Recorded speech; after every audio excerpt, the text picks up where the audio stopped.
येरमाळा येथील येडेश्वरी देवीची यात्रा उत्सव सुरू आहे आणि या यात्रा उत्सवामध्ये मराठा आंदोलक मनोज जरांगे पाटील जे आहेत ते सहभागी झालेले आहेत। आपण या ठिकाणी पाहू शकता मनोज जरांगे पाटील या यात्रा उत्सवामध्ये सहभागी झालेले आहेत। या ठिकाणी आलेले जे बांधव आहेत यात्रेमध्ये सहभागी झालेले महाराष्ट्रातील लाखो भाविक जे आहेत त्यांना कुठेतरी हात करून ते अभिवादन करताना आपल्याला या ठिकाणी पाहायला मिळत आहेत। काय भावना आहेत आपण त्यांच्या जाणून घेणार आहोत। दादा मला सांगा, आज आपण येरमाळ्याच्या यात्रेत सहभागी झालात, काय अनुभव आहे यात्रेत? आई त्यांनी साकडं घातलं ते आई येडाई मातेला सरकारला सद्बुद्धी येऊ दे। शेतकऱ्यांपुढं खूप मोठं संकट आहे दुष्काळात, ते निवारण्यासाठी भरपूर मदत शेतकऱ्यांना मिळायला पाहिजे। आणि मराठा आरक्षणाचा प्रश्न आहे, मुस्लिम आरक्षणाचा प्रश्न आहे, धनगर बांधवांच्या आरक्षणाचा प्रश्न आहे, बारा बलुतेदारांचा प्रश्न आहे। हाही मार्गे लावण्यासाठी सरकारला सद्बुद्धी दिली आहे, त्यांनी साकडं घातलं। एकंदरीत जर आपण पाहिलं तर मराठा आरक्षणाचं आंदोलन जे आहे ते कुठेतरी आता थोडंसं शांत झाल्याची परिस्थिती पाहायला मिळते, कसं म्हणते? मी आता रोज जनते आणि मला कधीच खोटं बोलत नाही। मी मीडियाच्या बांधवाला तर कधीच नाही। 7 महिन्यातला त्या लांब भाऊ माझा खोटं बोलत मी रोज गावाचे असं 7-8 हजार लोक गावात नाही, असं कधी झालं।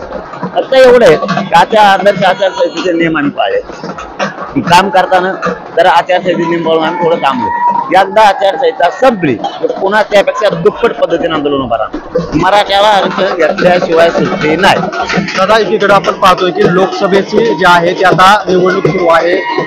मराठा बांधव अनेक ठिकाणी जर आपण पाहिलं तर आता धाराशिवची जर परिस्थिती पाहिली तर दोन्ही मराठा उमेदवार आहेत।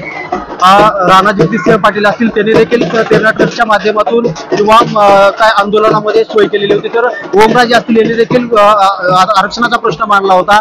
समाज म्हणून कुणाला पाठिंबा द्यायला लावलेला नाही? या अगोदर एक सांगतो महत्वाचं, ते आता जे आपला आंदोलनाचा विषय झाला ते आंदोलनाचं कसं आहे आता यात्राच सांगून जात। इथे एकही माणूस असताना एकही खाली हात करतोय की जल्लोष सांगून जातो पुढच्या काळात आंदोलन किती ताकदीने उभा राहील। आणि उमेदवाराचा विषय घेतला तर मी यावेळेस निवडणुकीत नाही, मी निवडणुकीत यावेळेस नाहीये।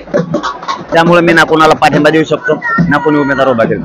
त्यावेळेस निवडणूक समाजाच्या हातात दिली, निवडणूक समाजाच्या हातात दिली।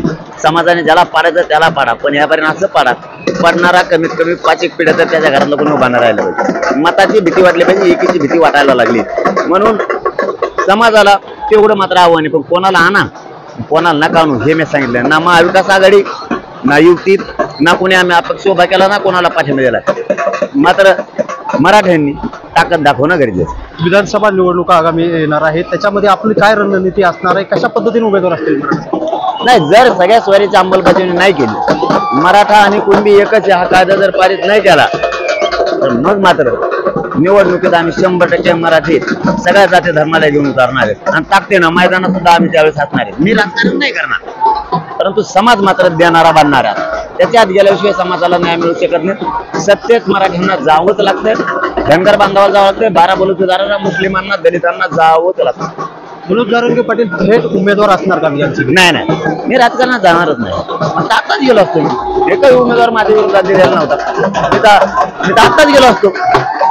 मी तसा लालची नाहीये ना, मी लालची नाहीये ना, त्याचा मी आताच फायदा उचलला। मला जायचं नाही पुढे नाही, पण समाज घालणं गरजेचं आहे। जर गोरगरीब दलितांना न्याय पाहिजे, मुस्लिमांना न्याय पाहिजे, धनगर बांधवांना पाहिजे, बारा बलुतेदारांना जर न्याय पाहिजे तुम्हाला देणारा बनावं लागणार, तरच न्याय मिळत नाही तर नाही मिळू शकत। मराठ्यांना सुद्धा नाही मिळू शकत, देणारे बना। काय अडचण काय? किती जागा लढवू? सगळ्याचे सगळ्या 288 पूर्ण जागा, त्यातल्या 92 ते 93 मतदारसंघाचे सगळ्या जाती जरी एकीकडे झाल्या तर एकट्या मराठ्यांचं वर्चस्व त्याच्यावर। एवढं मतदारसंघावरती काय वर्चस्व। जर दलित, मराठा, मुस्लिम, धनगर बांधव 12 बलुतेदार एकत्र राहिले नाही याचं एक विषय निघणार नाही, एक सुद्धा।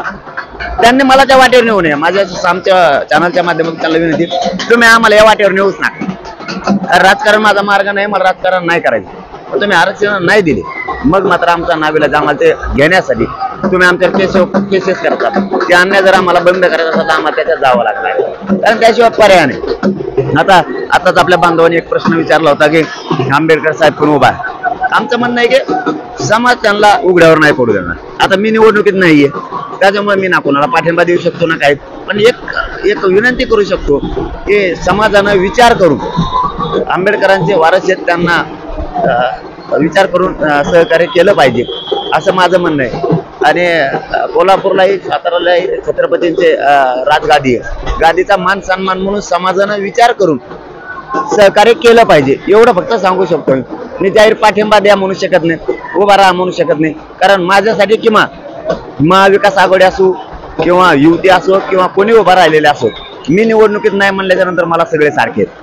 त्यामुळे मी याला करा म्हणू शकत नाहीये, कारण साथ ही सगळ्यांना दिलेली आंदोलनाला.